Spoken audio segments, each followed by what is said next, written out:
बुधवार को शिवपाल यादव चंदौली में थे। चंदौली के सकलडीहा में उन्होंने एक कार्यक्रम को संबोधित किया। आपको बता दें, कार्यक्रम को संबोधित करते हुए उन्होंने भाजपा सरकार पर जहां जमकर निशाना साधा, वहीं बसपा तथा सपा पर भी जमकर तंज कसा। उन्होंने कहा कि इस समय झूठों तथा बेईमानों की सरकार चल रही है, जहां महंगाई बढ़ी है वहीं रोजगार भी नहीं है और जनता के साथ इस सरकार में न्याय नहीं हो रहा है। वहीं बसपा पर तंज कसते हुए उन्होंने कहा, बसपा सुप्रीमो मायावती जहां मुलायम सिंह यादव को पहले गालियां देती थी, वही आज गठबंधन कर रही है। वही राम गोपाल यादव पर उन्होंने कहा कि उनके चलते ही पूरी पार्टी बर्बाद हुई है और इसी कारण से उन्होंने अपनी नई पार्टी बना लिया है। चंदौली से पीपीसी रिपोर्टर आशुतोष तिवारी की ये रिपोर्ट।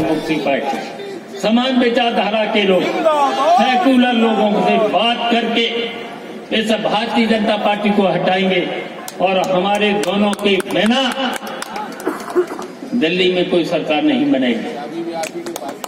बनेगी। तब हम अब तो चुनाव चिन्ह भी बहुत अच्छा मिल गया है।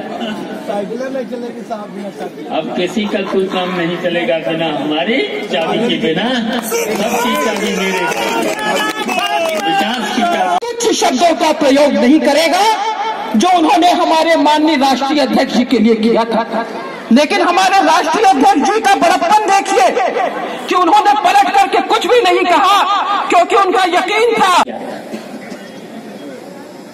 ईवीएम में बेईमानी हुई है। हम दोनों लोग चाहते हैं अगर निष्पक्ष चुनाव करना है तो बैलेट पेपर के माध्यम से होना चाहिए, ये हमारी मांग है। लेकिन इन बेईमानों पर शक है। इस तरीके से आपने देखा है आज जो देश के क्योंकि किसी को न्याय नहीं मिल रहा है, सम्मान भी नहीं मिल रहा है और देश विषम परिस्थितियों में तो गुजर ही रहा। संविधान पर भी संकट है। संविधान जो होना चाहिए था, जो बातें होना चाहिए था, जनता को जो न्याय मिलना चाहिए था, वो आज मिल नहीं रहा। तो हम लोगों ने तय किया है कि हम समान विचारधारा के लोग जो इस देश में सेकुलर लोग हैं, हमारा देश धर्मनिरपेक्ष देश है। हमारे देश के जो भी रहने वाले लोग हैं, अपने अपने धर्म को स्वीकार करने वाले लोग अपने तरीके से अपना अपना धर्म अपनाने का काम करेंगे। लेकिन ये सब भारतीय जनता पार्टी के लोग किस तरीके से लड़ाना चाह रहे हैं, बहुत चालाकी से, और झूठे लोग हैं। वादा तो करेंगे कुछ और, लेकिन जनता के सामने जब शासन में आएंगे तो ठीक उसका उल्टा करेंगे। कहा था कि हम किसी भारतीय जनता पार्टी ने क्या क्या नारे दिए थे। लड़कियों पर ऐसी लड़कियां थी, पढ़ी लिखी लड़कियां थी, पिटवा भी सकते हो,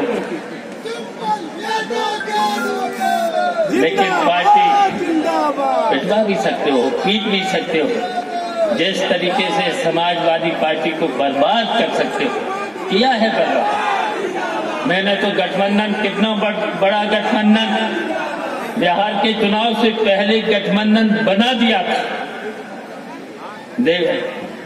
था। एक तो प्रधानमंत्री थे देवे गौड़ा, नीतीश से लालू से लेकर शरद यादव से लेकर के कितने लोगों को जोड़ दिया था।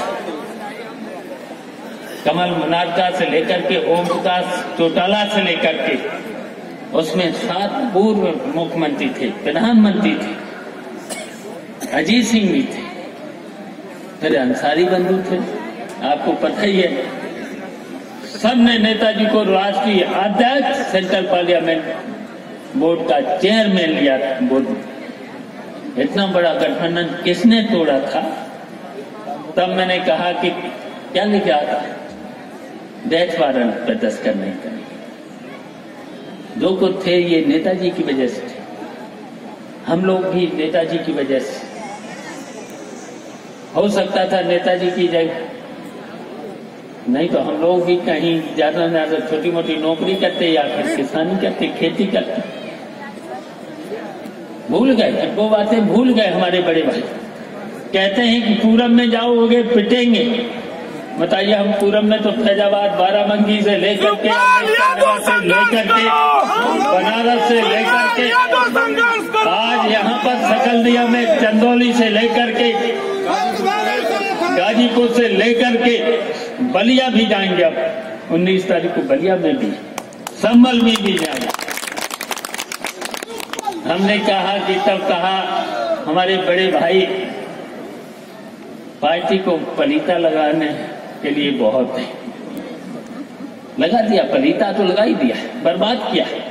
कितने, जब 232 विधायक थे वहां से कितने जीते? 47। उसमें तो तब 47 में हम जीते। हमें हराने की पूरी कोशिश की, सबको पता है, लेकिन तब भी हम जब पूरा प्रयास किया, हम कितने से जीते? हमें 1,25,000 वोट मिले। वैसे अगर विरोध नहीं होता तो और ज्यादा मिलता। कितना कष्ट किया हमारे हराने में, और हम समाजवादी